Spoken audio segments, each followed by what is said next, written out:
Man, what is happening, my YouTube family? Of course, it is your boy B New. I'm coming at you on this Thursday. And first and foremost, as always, want to send out positive vibrations and blessings to anybody who could be listening.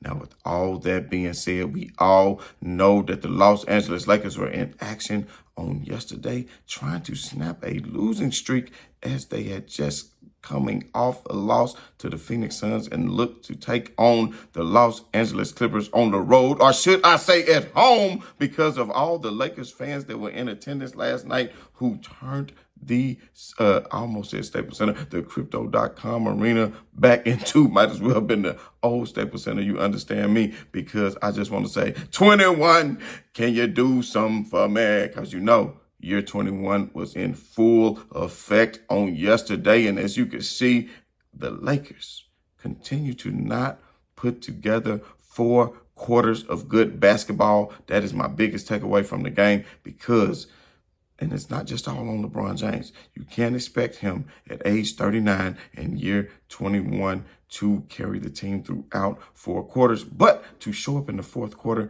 the way he is doing now is something that you should expect from him, especially considering the money he is demanding on these supposed rumors for the contract extension to remain in Los Angeles and to retire a Laker. But that is a story for another day. We got to get back to talking about how the Lakers came back last night, down 21, if I'm not mistaken, entering into the 4th quarter, and the Lakers end up winning the game 116 to 112. Probably should have been 114 to 112. I know LeBron did kick the pass up. That was to keep them from fouling, but Cam just couldn't help himself. Let's just say Cam didn't give a damn because he dunked on the Clippers, man. And, you know, usually that might start a little static. Yeah, I said static. I'm old.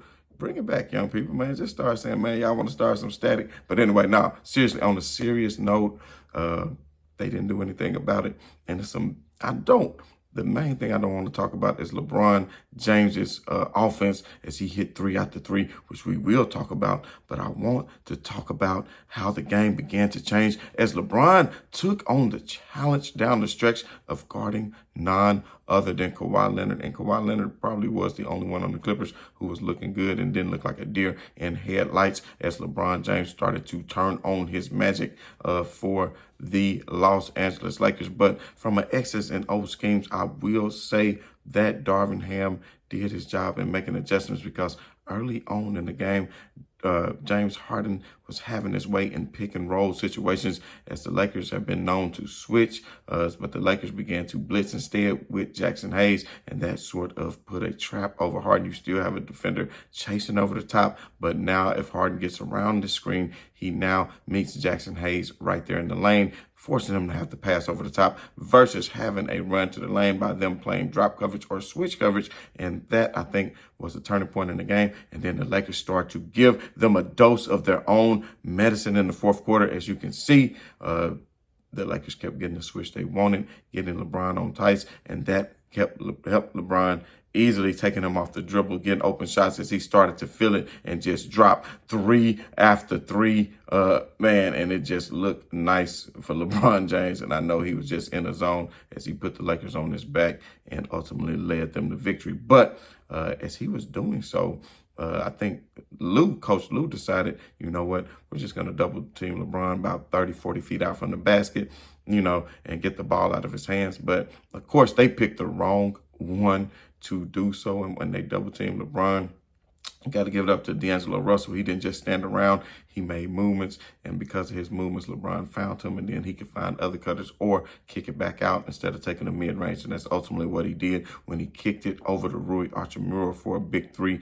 down the stretch as well. So, you know, you have to put that on the team. LeBron James did his thing, but the Clippers ultimately made it a close game. LeBron James did miss a bunny close to the end that could have put them up by 4 and ultimately led the Clippers down, giving them a chance to actually win the game because they were only down by 2. But back to what I was saying about LeBron James's defense on Kawhi Leonard, because we know Kawhi Leonard is kind of like LeBron James. He's want to kind of bully his way to the basket. And he had already made some nice moves prior to leading in the fourth quarter just to keep the Clippers in the game, although LeBron James did outscore the entire Clippers team. And I got some real interesting stats for you in regards to that we're going to talk about as well too. But LeBron James, as you can see, Kawhi Leonard thought he was going to get it to a shot. The back shoulder fadeaway. But, of course, it came short because LeBron James has a very high IQ, and he stuck right there with him. And a good closeout, and Kawhi Leonard probably exasperated for having to play, I believe, the whole fourth quarter down, or either most of the fourth quarter down the stretch, and kind of taking on the responsibility of guarding LeBron James. Probably had him tired as well. And ultimately, that is what led to a Lakers victory. And this is what I keep telling y'all. You don't want to see the Lakers in a 7-game series, regardless of what anybody says, a fully healthy Lakers team, because as you saw the addition of Cam Reddish, although Cam only got, 19 minutes on yesterday, his presence was felt somewhat on the defensive end as he did his thing, playing some good defense on the perimeter, and especially on some of those trap plays against Kawhi. And you see he was 2 out of 4 from the field. So Cam Reddish, good minutes back. Now Darvin Hammer's in a dilemma because Max Christie had been playing some great ball. Of course, you got the addition of Spencer Dinwiddie. And then not only that, Taurean Prince has come out of that starter role as Rui Hachimura has emerged in the absence of Vanderbilt. So you get Vanderbilt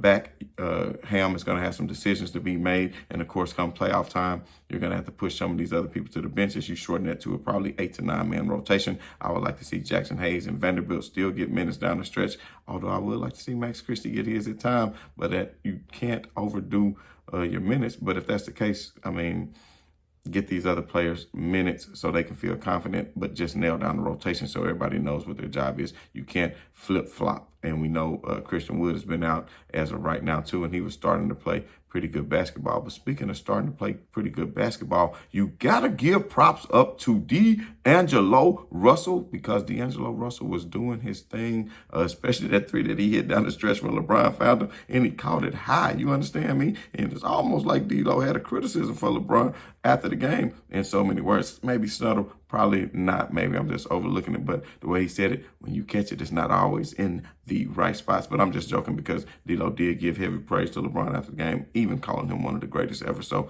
I'm not trying to stir up any trouble in that regard. So anyway, he caught it high, and that's what they were calling the reporters after the game, said it's chip, no dip, because you don't even get it down. You catch it high and you shoot it high, and that's what great players can do because they have that muscle memory, and it's easy for them to get their stroke going, and that is exactly what D'Angelo did. And when he caught that ball, he shot that 3, he turned around and he said, hush, hush, to the crowd, which may have been too quick because, as we know, the Clippers did cut it to 2 and had a chance to either win or tie it up down the stretch. I'm surprised they didn't elect to go with a 3, but at the end of the day, I think he was talking to a particular person probably on the bench who was talking a lot of jazz, you understand me? So they was talking crazy, and I'm pretty sure he just said, hush, hush your mouth. So nothing wrong with that. To me, I think that's good. Have confidence in your game. Crowd want to talk to you. Your play will shut the crowd up. You know what I mean? But on another note, now we are talking about the Lakers on the second night of a back-to-back. We see on yesterday, LeBron James played 37 minutes,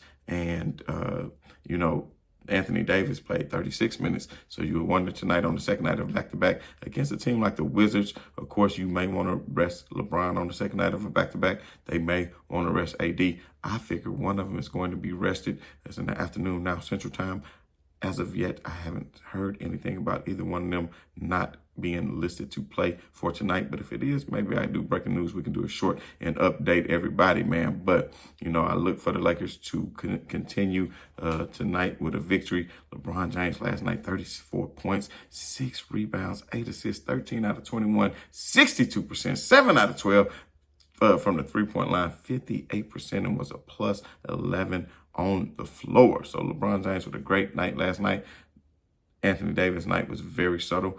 Did get 20 points. One thing I do want to point out, all Lakers starters in double figures yet again, from Rui, LeBron, and even Austin Reeves, who didn't have the greatest game. But D'Lo again, 18 points. Rui, 17 points. AD, 20 points. LeBron, 34 points. And, of course, Austin Reeves, respectively, 13 points, even though he was a minus and AD was a minus on the floor on yesterday. So, man, last but not least, if you haven't done so already, hit that like, hit that share, hit that subscribe, and most notably, hit that bell for notifications so you know when we are coming at you. And if you take a look up at the standings, you will see that the Los Angeles Lakers are creeping back into the 9th spot. And if you look, I keep saying that there are only 3 games out of that 6th seed and only 4 out of that 5th seed. That's why that victory, if they could have beat Phoenix on, I believe, Sunday, that would have been a good victory for them because they would have been inching a little bit closer. But